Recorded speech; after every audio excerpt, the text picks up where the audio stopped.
नमः संस्कृताय मित्रों, यदि आपको भी शिक्षक बनना है, आप इंतजार में हैं, तो आपके लिए एक वैकेंसी आ चुकी है और आप जो है आवेदन कर सकते हैं।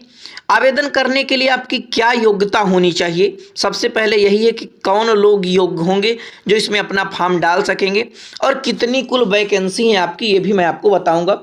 और क्या आपको सिलेबस पढ़ना है, क्या सैलरी मिलेगी और क्या आयु सीमा है आपकी, तो संपूर्ण जानकारी के साथ देखिए। जो विज्ञापन प्रकाशन की तिथि है वो 18 अक्टूबर 2024 को हुई है। ये ऑनलाइन आवेदन पत्र भरने की अंतिम तिथि ये आप जान लीजिए पहले 7 नवंबर है, 7 नवंबर 2024, ठीक है, रात्रि 11 बजे तक। तो ये जो है आपको इतना आप जान, परीक्षा शुल्क 7 नवंबर 2024 तक आप जो है कर सकते हैं। और ऑनलाइन आवेदन पत्र में संशोधन अगर आपको करना है, कहीं नाम में गलती हो गई, उसकी जो तिथि आपकी है वो 19 नवंबर तक आपकी है। तो ये आप समझ लीजिए, ये इतनी आप जान चुके हैं। अब इसके बाद हम जानेंगे कि आखिर योग्यता क्या होनी चाहिए, योग्यता क्या होनी चाहिए। इसके बाद देखिए, ये जो आपका पूरा उत्तराखंड के द्वारा जो ये विज्ञापन जारी किया गया है, कौन कौन से निर्देश दिए गए हैं, सारा आपको ये पीडीएफ में है, तो मैं वहाँ पर आपको दिखाऊंगा। इससे पहले कुछ चीज़ें मैं आपको बता देता हूँ, ठीक है।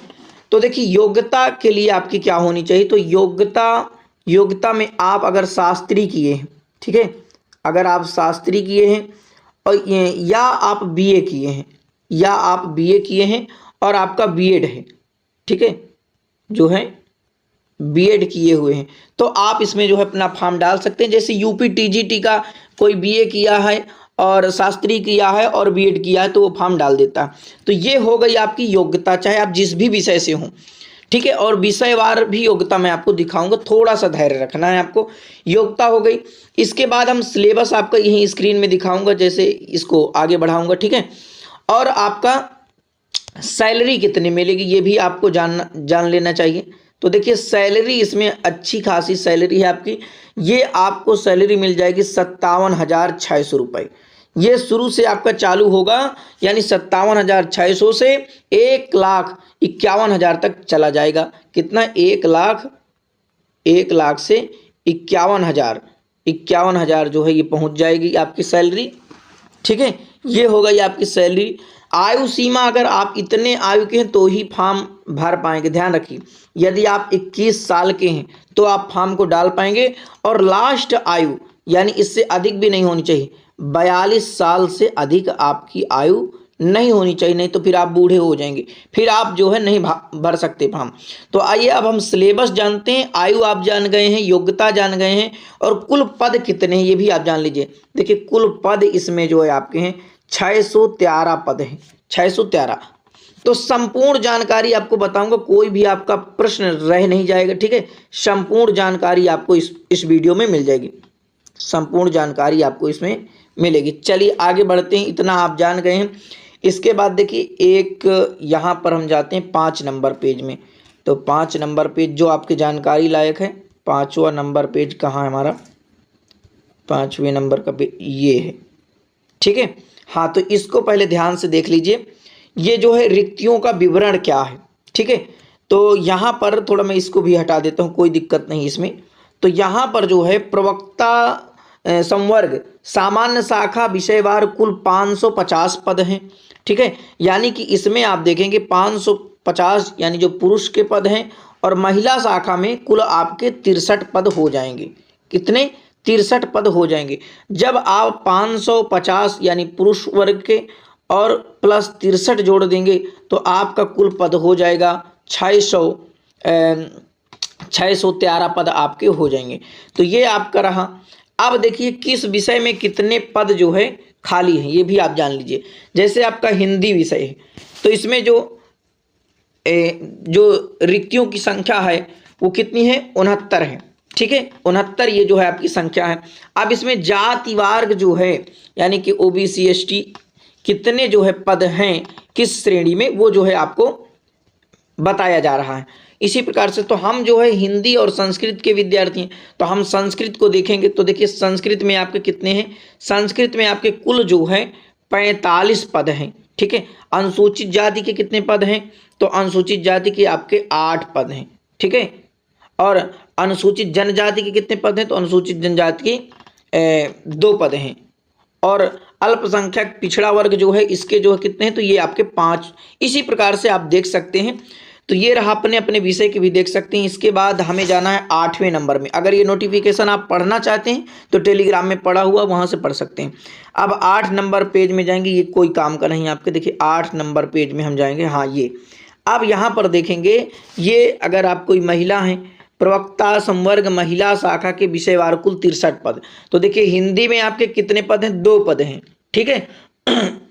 और आप देख सकते हैं जो भी आपका विषय हो, जैसे आप अंग्रेजी लिए हैं या भौतिक शास्त्र, रसायन शास्त्र, गणित, ठीक है, तो इसमें जो है ध्यान रखना जो संस्कृत के हैं, ठीक है, संस्कृत की जो लड़कियां हैं उनके लिए कोई पद यहाँ पर जो है नहीं दिया गया। देख सकते हैं यहाँ पर कोई पद नहीं दिया गया।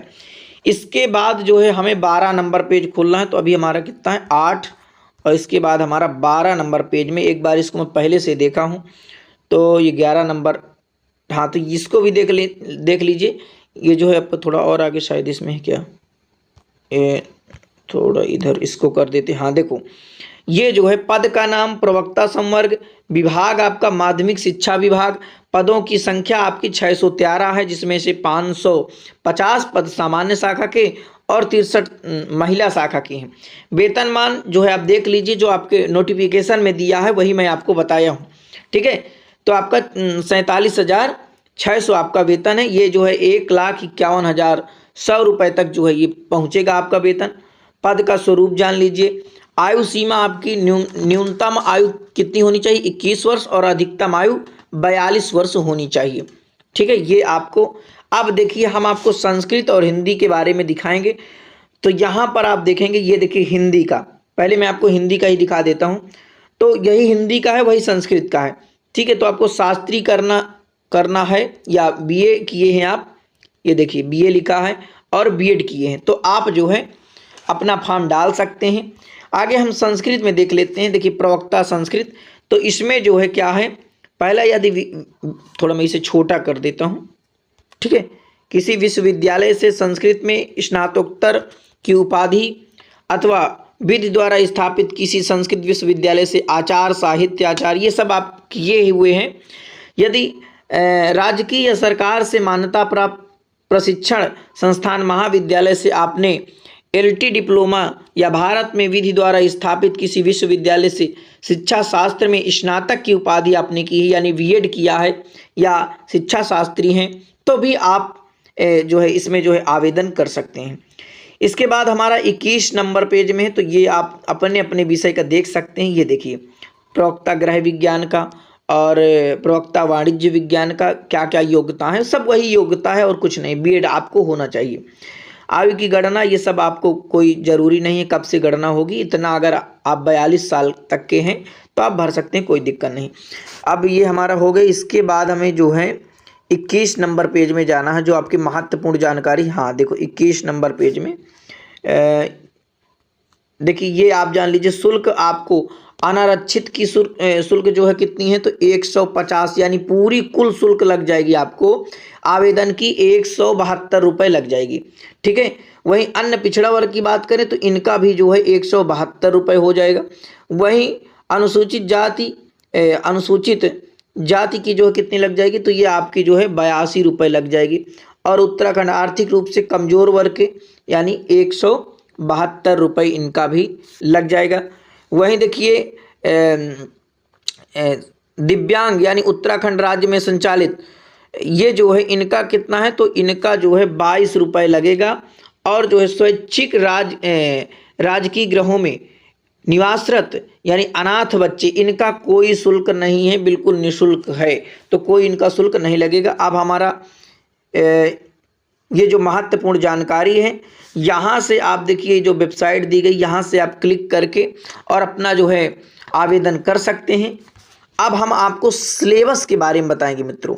ठीक है, सिलेबस आप जान लीजिए कि किस प्रकार से आपका जो है सिलेबस है, तो इसके बारे में आपको मैं दिखा देता हूँ। तो देखिए इसमें आपके 2 पेपर होंगे। प्रथम चरण में आपका स्क्रीनिंग परीक्षा वस्तुनिष्ठ प्रकार, ये आपकी ऑनलाइन होगी। तो देखो इसमें जो है कितने प्रश्न आएंगे, ये पहला आपका है शिक्षण अभिरुचि एवं सामान्य अध्ययन से, ये विषय रहेगा। आपके कुल 150 प्रश्न रहेंगे, एक प्रश्न 1 नंबर का यानी 150 अंक रहेंगे और समय आपका 2 घंटा होगा। इसका भी आपको मैं सिलेबस दिखा देता हूँ, ठीक है। थोड़ा सा धैर्य आपको बनाए रखना है। ये देखिए कहाँ गए भाई, ये इधर हो गया। इसके बाद दूसरा जो आपका लिखित पेपर जो आपके विषय का होगा वो प्रश्नों की संख्या 200 होगी और अधिकतम 200 अंक, और समय इसमें आपको 3 घंटा दिया जाएगा। और ये विषय हैं आपकी, यहाँ पर आप विषय भी देख सकते हैं, ठीक है। आगे हम जाएंगे तो यहाँ पर आपका सिलेबस दिया गया है। ये तो स्क्रीनिंग परीक्षा वस्तुनिष्ठ प्रकार का पाठ्यक्रम, यानी जो आपकी पहला जो पेपर है वो पेपर आप करेंगे। तो इसमें देखो शिक्षण अभिरुचि, ये आपका 40 प्रश्न रहेंगे, 40 अंक के रहेंगे। अब सिलेबस में आपको क्या क्या पढ़ना ये आपका पूरा लिखा हुआ, भारतीय शिक्षा व्यवस्था, शिक्षण दक्षता एवं संप्रेषण, इसमें जो जो भी आपके टॉपिक रखे गए हैं इन सबको आपको पढ़ना है, क्योंकि यही आपका दिया गया है। इसके बाद देखिए खंड 2 में समान अध्ययन में आपको राष्ट्रीय एवं अंतर्राष्ट्रीय महत्व की समसामयिक घटनाएं आपको पढ़ना है। यहाँ से आपके 35 यानी प्रश्न आएंगे और पूर्णांक 35 का एक प्रश्न 1 नंबर का है। इसके बाद आपका आएगा उत्तराखंड राज्य संबंधी ज्ञान, यानी उत्तराखंड से जो है राज्य संबंधी ज्ञान आएगा। यहाँ से आपके प्रश्नों की संख्या होगी 30 और ये भी 30 नंबर के होंगे। क्या क्या इसमें आपको पढ़ना है, तो भूगोल आपको पढ़ना है, इतिहास पढ़ना है, तो उत्तराखंड के बारे में आपको पढ़ना ज़्यादा है क्योंकि उत्तराखंड का पूछा जाएगा, ठीक है। और इसमें दिया गया कौन कौन से आपको पढ़ना। अब ये देखिए सामान्य बुद्धि परीक्षण, इसमें आपके 25 प्रश्नों की संख्या 25 और पूर्णांक जो है 25। इसमें भी आपको क्या क्या पढ़ना, ये आपका सिलेबस। हानि और छूट समय, यानी कि जो आपका थोड़ा गणित है इसको भी आपको पढ़ना है। अब ये आपका सिलेबस हो गए, पाँचवां खंड है, ये 5 खंडों में बटा है। तो देखो यहाँ पर 20 प्रश्न पूछेंगे और पूर्णांक 20 पूछे, यानी पूर्णांक 20 है। तो आपके ये कुल हो गए 150 और 150 नंबर हो जाएंगे, ठीक है, 150 नंबर हो जाएंगे। देखो इसका पाठ्यक्रम क्या है, आपको क्या पढ़ना है। पर्यायवाची हिंदी में विलोम शब्द, तत्सम शब्द, तद्भव, वाक्यांशों के लिए एक शब्द, उपसर्ग और प्रत्यय, ये सबके लिए, चाहे आप जिस विषय से डालें, रसायन विज्ञान से या चाहे भौतिक विज्ञान, सबको करना है ये पेपर। वर्तनी, वाक शुद्धि, समास, समास विग्रह, संधि और संधि विच्छेद, मुहावरे, लोकोक्ति, तो ये जो है इतना आपको जो है सबको करना है, 150 अंक। इसके बाद देखिए दूसरा जो आपका पेपर होगा, दूसरे पेपर में अच्छे से आपको समझ लेना है कि दूसरे पेपर में क्या है। ये देखिए ये आपका जो दूसरा पेपर है, प्रश्नों की संख्या 200, अधिकतम अंक 200 ही रहेंगे और 3 घंटा समय है। तो ये हम आपको संस्कृत का ही दिखाएंगे। देखो ये हिंदी का है आपका, क्योंकि हिंदी को साथ लेकर चलते हैं। तो हिंदी यहाँ से आप देख सकते हैं, हिंदी में आपको क्या आदिकाल पढ़ना, भक्तिकाल, रीतिकाल, आधुनिक काल, ठीक है, और भारतीय काव्य शास्त्र पढ़ना। तो ये अलग मैं आपको एक बार सिलेबस दिखा सकता हूँ, क्योंकि वीडियो लंबी हो जाएगी। हम आपको संस्कृत का दिखाएंगे, क्योंकि संस्कृत का बताने के लिए यहाँ पर आए हुए हैं।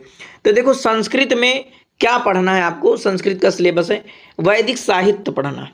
वैदिक साहित्य में ये जो टॉपिक दिए हैं कि वैदिक काल का निर्धारण, उसमें जो है मैक्स मूलर, ए वेबर, जैकोबी, बाल गंगाधर तिलक, ये इनके बारे में पढ़ना है। तो आप मेन टॉपिक मैं बता देता हूँ। वैदिक साहित्य हो गया, वेदांग हो गया, ठीक है, और ये देवता जैसे ऋग्वेद है आपका, ये सूक्त लगे हुए हैं, ये सूक्त लगे हुए। तो देखिए कौन कौन से सूक्त हैं आप देख लीजिए।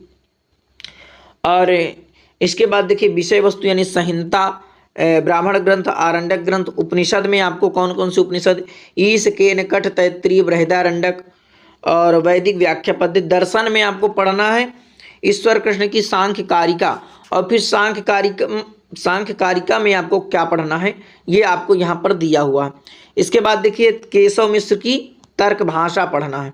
और व्याकरण में आप क्या देखिए, व्याकरण में आपको क्या क्या सिलेबस रखा यहाँ से आप देख सकते हैं। कारक लघु सिद्धांत, समास लघु सिद्धांत, संधि लघु सिद्धांत कौमुदी के अनुसार ही पढ़ना। धातु रूप, परस्मैपदी, आत्मनेपदी और उभयपदी पढ़ना है। और संस्कृत एवं उत्तराखंड का आधुनिक संस्कृत साहित्य का काव्य शास्त्र पढ़ना है। देखो पद्य में कौन कौन से हैं, रघुवंश, मेघदूत, किरात और शिशुपाल वधम, नैषधि चरितम, बुद्ध चरितम, ये सब है। और ये सब देख लीजिए आप, ठीक है, कोई दिक्कत नहीं है। इसमें आपको नए नए चीज़ें जैसे भीष्म चरित और गंगा पुत्रावदान, इनका जो है आपको कुछ नया है। बाकी तो स्वप्नवासो दत्तम, अभिज्ञान शाकुंतम, मृच्छकटिकम, उत्तर रामचरितम, मुद्रा राक्षसम और रत्नावली वेणी संग, ये सब चीज़ें आप सामान्य परिचय पढ़े हुए हैं। इनका जो है सामान्य परिचय पढ़ना है, पूरा नहीं पढ़ना, आपको घबराना नहीं है। काव्य शास्त्र में देखिए साहित्य दर्पण पढ़ना है, उसमें साहित्य दर्पण में आपको क्या क्या क्या पढ़ना ये आपको यहाँ पर दिया हुआ है। अन्य में देखिए आपको रामायण पढ़ना है, महाभारत, पुराण, मनुस्मृति, याज्ञवल्क्य की स्मृति, व्यवहाराध्याय। तो जो जो आपको सिलेबस में दिया है वही वही आपको पढ़ना है, थोड़ा सामान्य परिचय आपको पढ़ना है।